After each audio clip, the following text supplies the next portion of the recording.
Welcome back, everybody. Today I wanted to do another rifle review for you guys. I want to talk about my Rossi lever action carbine chambered in 45 long Colt. I say carbine because this one has the shorter barrel as compared to the standard full-length rifle. I believe this is a 16-inch barrel. Don't quote me on that, and I don't even want to guess at the length of the full-length version's barrel. But let's just jump right into the rifle. There's a funny story actually behind this gun and how I came to possess it. So I'm a big gun guy. I don't think that's any secret to any of you. And I, all of my friends, everybody I work with, they all know that I'm a big gun guy. They give me a lot of crap for it, like to pick on me for it. But at the same time, they think it's kind of cool. And to me, I think it's cool. That's my defining feature. But anyway, that's beside the point. The story behind this gun kind of justifies all the ribbing and the zombie apocalypse jokes that I get from my friends and family. And it's because I was on a work trip out of state. This was back when I was living in California. And I was on a work trip to Florida. And I was looking at a bunch of different guns and kind of deciding, like, hey, you know, what would I like to buy that I can buy while I'm here that would be legal back in California and all this nonsense. And I ended up finding a Kel-Tec KSG. And this, like I said, this was a few years ago, and this was when they were extremely, extremely hard to find. I had never seen one in person. I saw this one and I said, I've got to have that gun. I'm going to buy it. So I did. And I love that gun. But after I bought it, I realized, wait a second, I flew here and I'm going to be flying back to California, and I don't have any way to take this thing back with me. If you don't know, if you've never flown with a gun, you can fly with a gun, but it has to be in a locked case and not just your standard flimsy plastic case. It has to be something like a Pelican case or something comparable where if you undo all the latches and leave the locks in place, you cannot pry the case open in such a way as to access any part of the firearm. That's why I like Pelican cases. Actually, I should probably do a Pelican case review for you guys. But I realized that I didn't have anything like that with me at the time.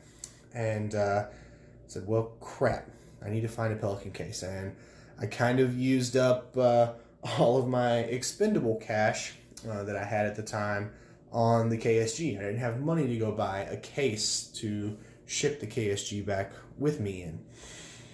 But there was a store nearby, a chain store, that I happened to have a charge card for. And it was a very peculiar kind of charge card where you had to buy an item over a certain amount. I think it was like $300 or something like that was the minimum. And if you bought that item, then you could buy any item that would go along with that item to be used with it for any price. So, for example, if you bought a handgun for $300, you could buy one or more $30 magazines or cases or a cleaning kit or anything like that, but you had to buy the large item first. So I went to the store and I decided to use this charge card to buy a gun so that I could buy a Pelican case. It was the only reason I decided to buy a gun that day was for the case.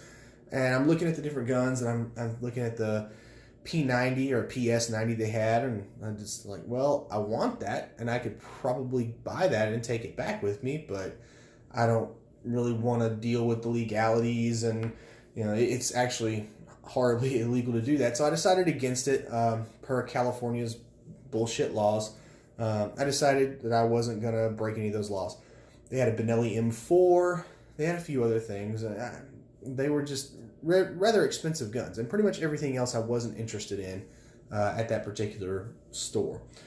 But then I saw this gun, and this was about $450 or something like that. I can't remember exactly what I paid for it, but it met the $300 threshold, and I had always wanted a pistol caliber lever action rifle, so I decided, what the heck, I'll buy this relatively inexpensive gun just so I can get the case. That's all I really wanted was the case. So I bought it. And that's the story of how I came into ownership of this gun. And it has some kind of interesting quirks to it. So let's just start from the back and work our way forward. At the back here, we have a metal butt plate. You can see there it comes up over the top and screws into the stock. Just a curved metal butt plate. Nothing crazy. It is blued. Has a pretty nice blued finish, actually. The whole gun has a very nice looking blued finish for the amount I paid for it. I mean, it's nothing crazy. It's not some, case collector type piece, but it is a very nice durable bluing in my experience. Moving forward, we've got a nice, I believe that's walnut stock. It's not extremely well fitted, as you can see here. Hopefully that shows up if I move the dog hair out of the way. It's not extremely well fitted to the receiver in a couple of parts. The wood actually comes up over the tang here, if I can move the hair, and it comes out to the side a little bit. So there's a little bit of a fitment issue, but you don't notice it when you're shooting it. It is a straight style stock. There is no curved pistol grip like you might see on a Mossberg or something. And I actually prefer the pistol grip to the straight stock. I find this less comfortable to hold and use, but it is more correct to the original lever actions that I think they're trying to replicate here. The loop on the lever, if I can rotate the rifle around, is comfortable. It's well sized for my hands when I'm shooting it. I have, again, medium sized glove hands. I don't find that there's too little room in here to actuate the lever of the rifle or anything. It fits well. If you have huge hands, you'll probably have the same problem with this rifle that you do with a lot of others, where you actually have to grab over the loop and manipulate it that way. I'm trying to do this without bumping the tripod, guys. But I find it to be comfortable. It's not the smoothest thing in the world, but it's a very strong lockup. If you research lever action rifles, those that have the locking bars here in the rear of the bolt, what just popped down and just pop back up. It's a very strong design, and for 45 Colt, even though it's a big round, it doesn't generate a ton of pressure. So I think it's absolutely strong enough for the type of rounds and the type of shooting that I'll be doing. The hammer is well machined, at least it seems to be. Nice and long back here. It's got kind of a curve to it. The texturing on the top is sharp enough that it's easy to manipulate the hammer with the thumb if you needed to, but it's not super aggressive. It's a little sharp here on the edges, but nothing crazy. I do think it would be kind of hard to get a extended side lever cocking piece on this like you see on a lot of lever actions that have scopes on them. For example, my 30-30 that I actually don't have, it's in my dad's gun safe right now. My 30-30 has a scope on it, and one of the things I want to do to that is put one of those levers on the side just to make it a little easier to manipulate the hammer around the scope. Moving forward, we have the Kingsgate style loading gate on the side, which I absolutely prefer to the Henry style of loading tube up here in the front. For whatever reason, I just really don't like that method. I feel like I have to maneuver the rifle around too much. I'm putting my hand in front of the muzzle, potentially accidentally muzzling myself or somebody or something else while I'm loading it and unloading it. I have to be more conscious of the safety aspect with a front loading tube style lever action. I just don't like that. That's the way that my Henry 22 is. I have a Henry lever action 22 rifle that loads from the front. And I understand doing that with a 22 because the cases are so thin that you would likely bend them and mangle the round trying to get it through a gate. But for anything center fire, I much prefer this design. That's just my personal opinion. You may differ, and that's totally fine. On top, again, like I said, we have the locking bars here for the action. If you open it up, you see the bolt retract, and that's one of my major dislikes about the gun, is that it is a top eject lever action versus my 30-30, which it's a Marlin 336. It has the side loading gate right here.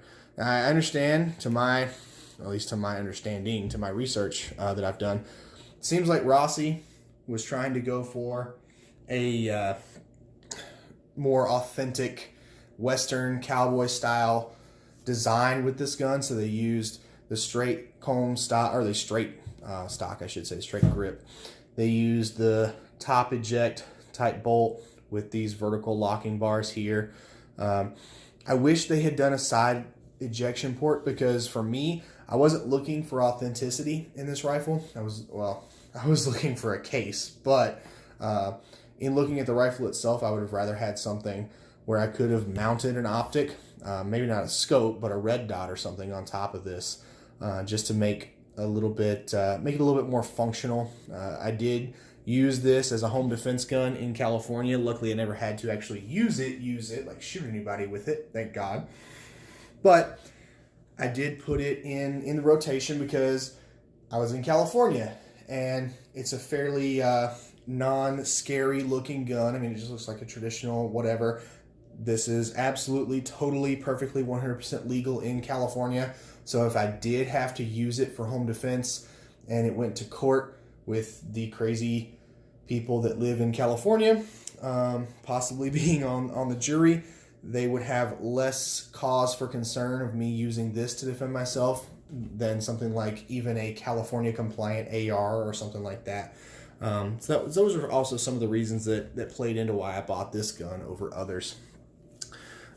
Discussing the hammer, it does have a half cock notch, as you see, so we can let the hammer all the way down. This gun is unloaded, by the way, and now it's resting on the firing pin. You can bring it back to the half cock notch there, which is a typical feature on most lever actions. At least the other ones that I own have this feature as well. And then, you know, you can pull the trigger and nothing's going to happen. And then you can bring it all the way back to a full cock, and pulling the trigger will then fire the rifle. Another interesting quirk of this gun is that it has this safety here mounted on top of the bolt. Now, I keep this in fire because, one, I keep it on half cock. Two, I keep the chamber unloaded. And three, it's just a really weird, awkward safety. And in my opinion, a lever action doesn't need a safety. If you don't want to shoot, then don't pull the trigger for a lever action. Don't keep the chamber loaded. If you're a hunter, I've hunted with my Marlin, and I've killed several deer with my Marlin. That's my primary hunting rifle. When I go hunting, I load the rifle, I put a round in the chamber, and then with the hammer back, after I've cycled that round into the chamber, again, trying to work around the tripod for you guys, I will put my thumb here between the hammer and the firing pin, which you can see there at the rear of the bolt, kind of. Again, fuzz and dog hair and stuff. The firing pin's back there. I'll just put my thumb right there, my other thumb on top of the hammer, and then I will slowly lower the hammer, and then I can move my thumb out of the way to bring it to half cock. Nice and safe. And then if I see a deer or whatever, then I can thumb the hammer back and do what I need to do. This safety to me is completely unnecessary, and it's very much not correct. Going for that original cowboy style design, that wasn't there. These guns didn't have safeties. That's a lawyer feature. But it works by rotating that little lever. You can see there's a green S there for safe. And then if I rotate it this way, there's a red F for fire. You can't really rotate it very easily from safe to fire when it's in battery like this. It won't go past the bar there. But if you put it on fire and it's in battery, you can then rotate it to safe and it'll work just fine. I'm sure they intended that to work that way for me. I just pretend that safety doesn't exist. Again, just the way I run the gun. Moving forward, we have I'm assuming, again, walnut handguard that looks fairly traditional. Again, some fitment issues that are a bit easier to see, how it comes out past the receiver on both sides. Nothing crazy. It's a little bit, you can see it more towards the front. It's thicker on this side than it is on this side. So it wasn't extremely well fit. However, it's totally functional. It's just some purely cosmetic issues with the gun. I don't have any complaints about it from a functional standpoint. I've shot several rounds through it. Maybe not as many as a lot of my other guns. I don't know, a couple hundred or so, just because 45 Colt ammo is a bit expensive, and if I'm going to go out to the range and train, I'm probably going to train with something I'm more likely to use for self-defense. Thank God I live in a free state now, so I don't have to think about, whether or not the gun that I'm using is quote-unquote legal, because pretty much everything here is legal. If I had a machine gun or something that wasn't registered, then I'd have a problem, but I don't. So I can use anything I can go to the store and buy. Don't have to worry about all that crap. End of rant there. The sights, you got your typical buckhorn style rear sight here with the notch in the bottom for the front bead sight here that you can see. That is a brass bead on a rather tall black sight. If it'll focus there.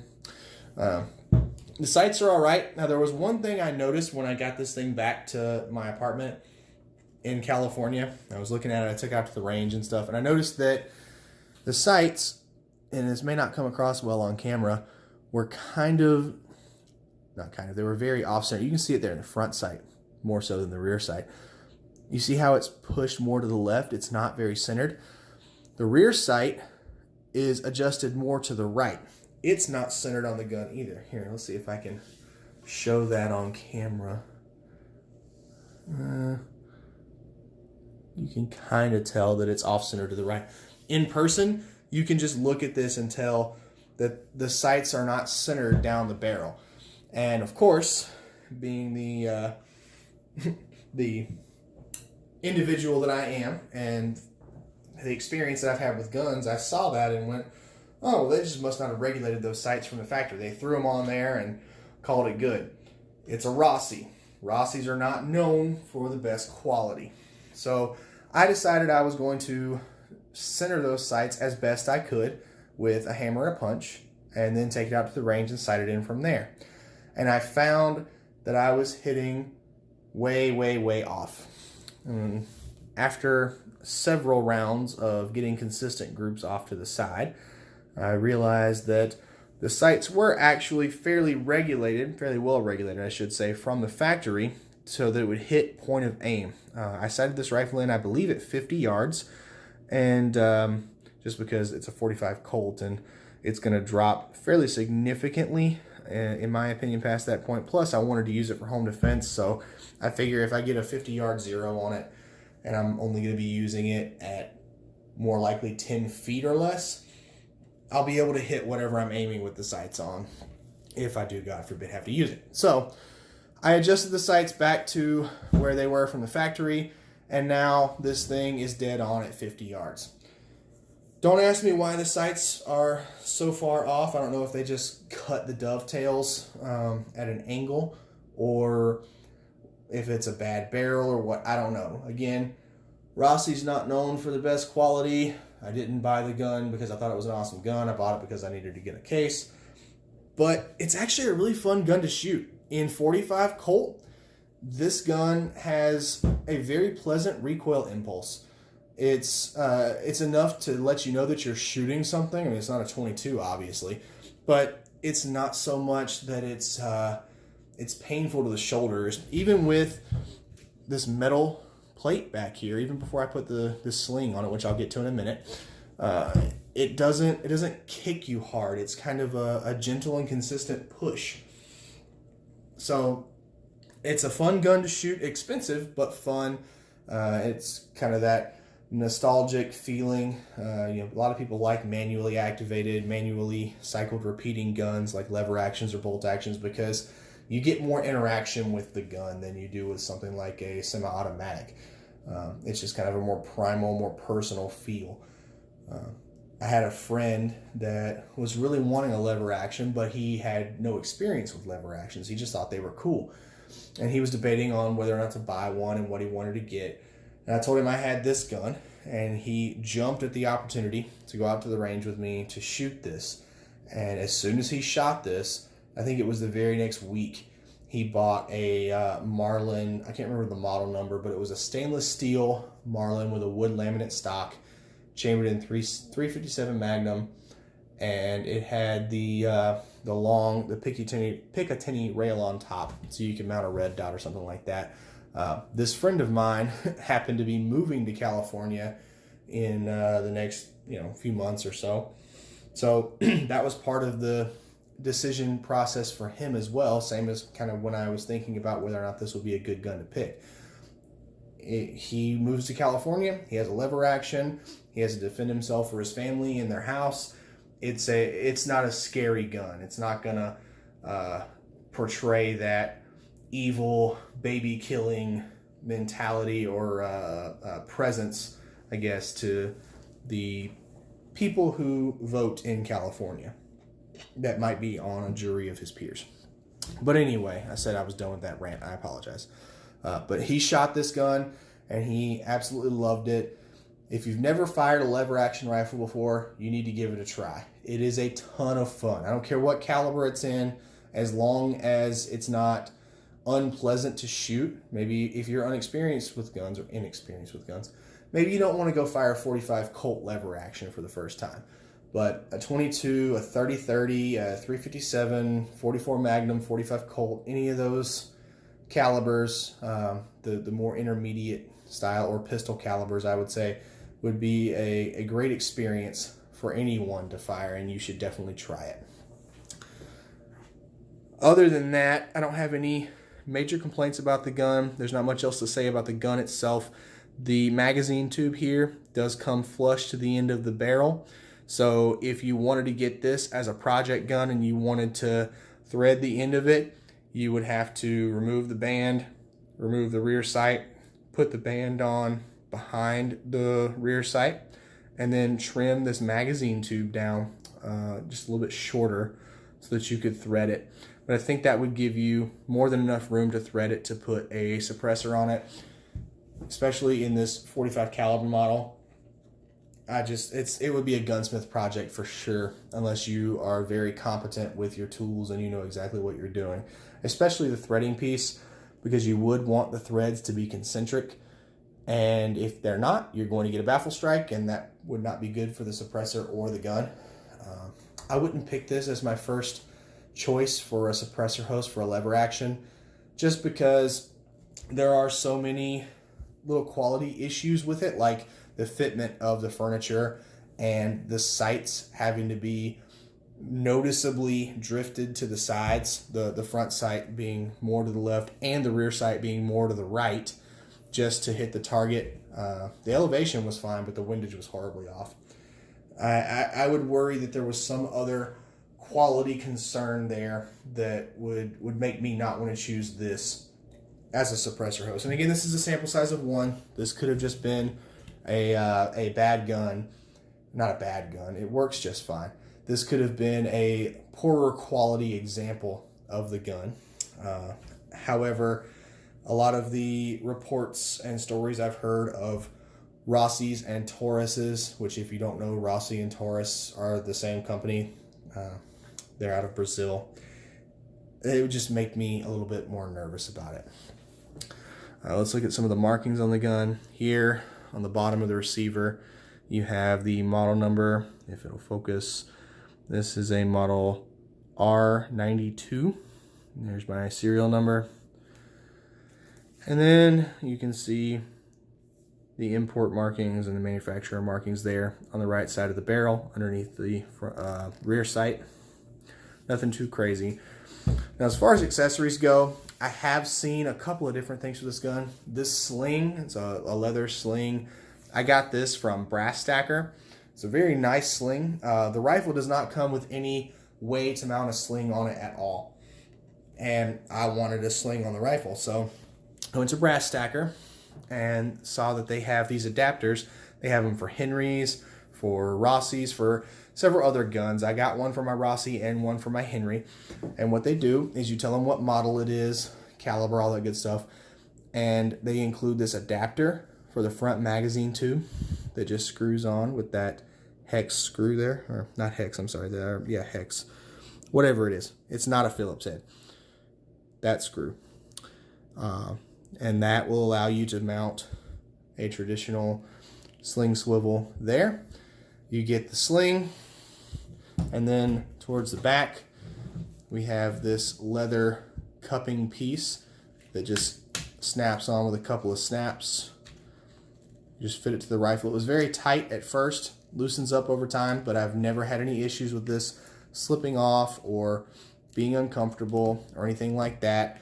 It's worked just fine. It's not, I don't even notice it when I shoulder the rifle to fire it. As I said, it has loosened up a little bit over time, but I don't know it's there until I want to sling the rifle, and then I know it's there because it's super convenient, and it's very nicely made. You can choose different leather colors, different hardware colors, silver, brass, I think are a couple of the options. I opted to go with the dark brown leather and the dark blackish hardware, rivets and buttons and whatnot, just because I kind of like less flashy and shiny things on my guns. But pick your poison. You can also adjust the sling. There's a few different holes here to adjust the length on it. I found that the longest length worked the best for me and how I like to carry the gun. So I really like the sling a lot. I've seen better slings for sure. This is a very simple strap. There's nothing to it.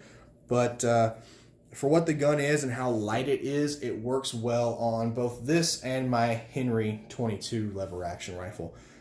My Marlin, which is my only other lever action besides those two, has sling studs mounted into the stocks. So there's no need for something like this on that rifle.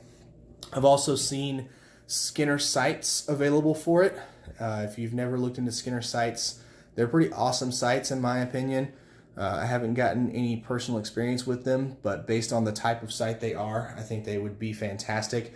Basically, it's a rear peep sight and then a front sight that you can get optionally, just because a lot of times the Skinner sights will have a different height to the rear sight than your factory sight will, and you'll need a different height front sight to compensate for that. I didn't choose to go with Skinner sights for this rifle because, in my opinion, the most valuable, the most value you get out of Skinner sights are when you can mount them on the receiver to the rear, so you can lengthen that sight radius and get a more precise shot, which is kind of what a peep sight is all about. I didn't see the point in drifting the rear sight out of this just to replace it in the same spot with a peep sight, especially considering the fact that I had to adjust those sights off to the side anyway just to get the windage dialed in. And as I said before, this is a $450 rifle. I didn't really want to spend a ton of money on it to accessorize it and do a lot of stuff with it. I just put a sling on it, and that's the only accessory I really see myself ever putting on this rifle. Overall, I think it's a good rifle for what it is if you have the right use in mind. If you want to use this as a plinking gun, as a recreational gun, as a home defense gun, something like that, then it'll work fine for you. It's not going to, it will do the job, absolutely, and it is a lot of fun to shoot. If you're looking for something that's well made and just top-notch quality, if you want to do cowboy action shooting or any kind of reenactment or anything like that, or if you want it for the authenticity that you would get with that level of gun, I would steer away from this gun just because it does have those weirdnesses like that safety there that just irks the hell out of me. I can't stand it. But I've trusted my life to this gun for years now. It has stayed loaded up until recently because I am getting ready to move. I keep the tube loaded. I guess I should talk about that. It holds 9 rounds of 45 long Colt in this tube. So you can have a 9+1 with 1 in the chamber if you want to, or you just have 9 rounds of a very, very large and proven round on tap in the tube, ready to go should you need it. Very fast and fluid and quick into action. I think that in a lot of cases, a lever action rifle is faster to fire than a bolt action rifle. It is slower to reload. However, in most lever action rifles, especially a traditional type rifle, you get 3, 4, maybe 5 rounds in an internal box magazine for a bolt action versus 9 for this. I get 6 in the tube on my 30-30 lever action. It is slower to reload with this loading gate, and this thing can pinch your fingers from time to time, so be knowledgeable of that and be careful. You don't want to pinch the crap out of your thumb as you're trying to reload it. But for a home defense gun in a place where you may not be allowed to have something like an AR-15 or, I don't know, pick your poison, whatever your particular locale may ban, it's a pretty good option. You can get it in several calibers: 357, which you can also fire 38s out of; 44 Magnum, which you can also fire 44 specials out of; or this 45 Colt here. You can get rifle calibers, 22. You choose. It's not a bad gun. I will recommend this rifle, again, as long as you have the right usage in mind. So that's all I really wanted to say, guys. Appreciate you watching up to this point. I will say the videos may be coming a bit more sparsely in the near future. As I mentioned earlier, I am getting ready to move, so we've been doing a lot of packing and kind of logistical stuff to get ready for the move, and that is cutting into my video time. So I apologize, but I will be continuing to put out content, and once we get into the new house and get situated, I'm hoping to, at that point, be able to upgrade to a better camera, get you guys some actual shooting footage, all those sorts of things, just because I should have more time on my hands. But thank you for watching. I hope you enjoyed the video. If you did, please subscribe to the channel. Help support what I'm doing here. Help the channel to grow. Share it with your friends. Hit the thumbs up button. All those good things.